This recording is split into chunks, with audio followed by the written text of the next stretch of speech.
ஏய் எதுக்குடி என்ன பார்த்து முறைக்கிறீங்க? ஏ மோத்தி, நேத்து உங்க மாமா வந்து எங்க வீட்ல என்ன பண்ணாரு தெரியுமா உனக்கு? என்ன பண்ணாரு? என்ன பண்ணாரா? விஷ்ணாக்கா, என்னக்கா பொண்ணு வளர்த்து வச்சுக்கிற நீ? ஒழுங்காவே படிக்கிறது இல்லையா? ஆம்பளை பசங்க கூட போய் சண்டை போட்டுக்குதான். என்னடா சொல்ற? கிளாஸ்ல உன் பொண்ணு உட்காரதே கிடையாதான். டீச்சர் உன் பொண்ணை கழுவி கழுவி ஊத்துறாங்க. அப்படியா? இவள நான் பாத்துக்கிறேன்டா. வாடி வந்து. உங்க வீட்ல ஏதாச்சும் பரவாயில்ல, எங்க வீட்ல என்ன பண்ணா தெரியுமா? அம்மா அக்கா, என்னக்கா பொண்ணு வளர்த்து வச்சுக்கிற? பக்கத்துல இருக்கிற டிஃபன் பாக்ஸ் எல்லாம் புடிங்கி புடிங்கி சாப்பிடலாம்.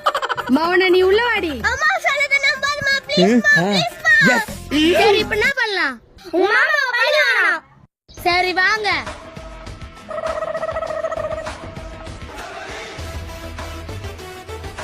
ஃப்ரெண்ட்ஸ், இதுக்கப்புறம் என்ன நடந்துச்சு தெரிஞ்சுக்கணும்னா ஃபுல் வீடியோ லிங்க் கமெண்ட்ல கொடுத்துருக்கேன். மறக்காம பார்த்து என்ஜாய் பண்ணுங்க.